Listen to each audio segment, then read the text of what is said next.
Hello, I'm your host, Ricky Saillas. We're in the Cincinnati area district, also known as Uptown, near UTEP. Now, what would you do to improve this area? And how would you connect it to downtown El Paso?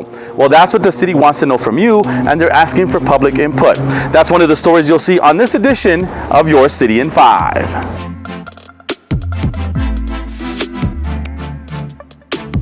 The coronavirus may have subsided, but the city continues to feel the effects of the pandemic. Now the focus has shifted from relief to recovery.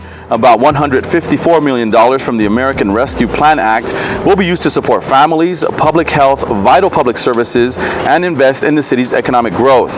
The City Council voted to use the federal funds to support programs such as COVID and public health services, the Crisis Intervention Team, homelessness programs, public safety services, and grants for local businesses, among others.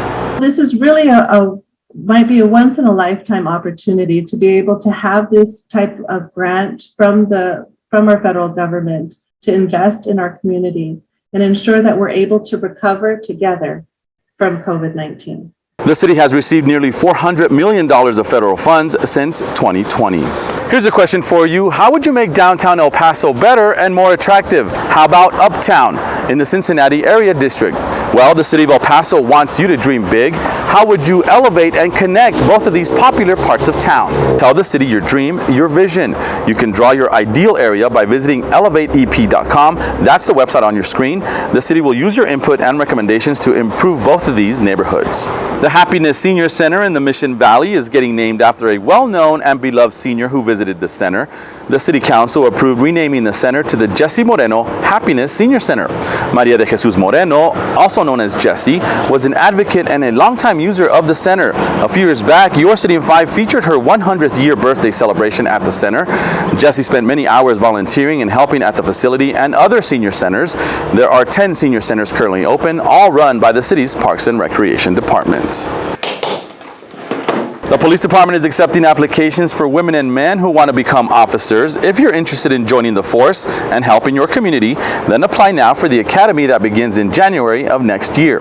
Visit joineppd.com for more information. If you smoke or know someone who does and they're trying to quit, then you can get free help from the Department of Public Health. There are free classes and resources to help kick the habit and prevent a relapse.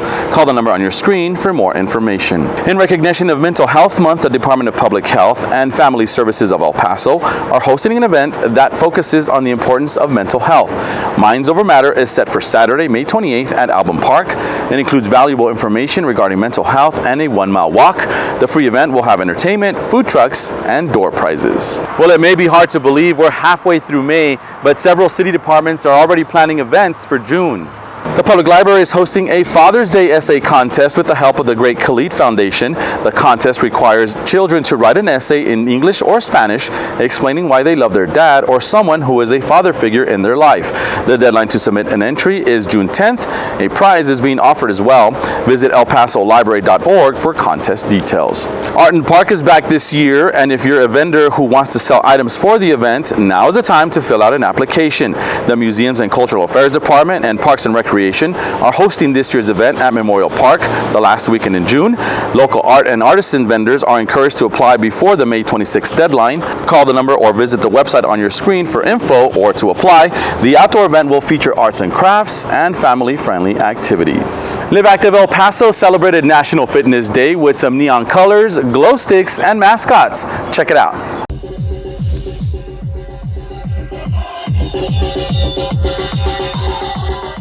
So Live Active El Paso's mission is to promote health and wellness in our community. And we want to make sure the community take advantage of all the classes that we're hosting for free at some of the rec centers. It was so fun, we can see all the families having so much fun, doing some dancing, enjoying the glow sticks. We saw some kids literally staying the entire time dancing and having a blast.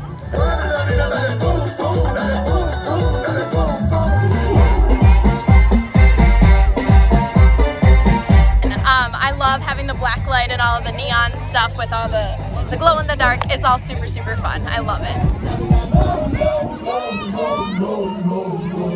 Live Active El Paso was giving some glow sticks. We have Robotrons dancing all night, as well as the city mascots. Let's get it on! Come on! So it's super fun to actually be a part of something like this and be able to come and get food, talk to a couple different vendors, and then having all the kids playing around. It was super fun.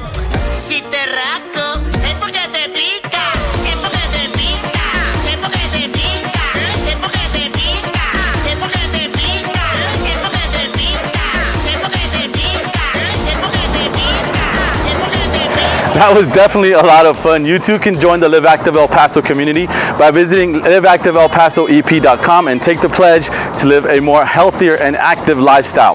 And that's going to do it for us on this edition of Your City in 5 from San Jacinto Plaza. I'm Ricky Saillas. Stay safe and please be good to each other. We'll see you next time on Your City in 5. Let's go.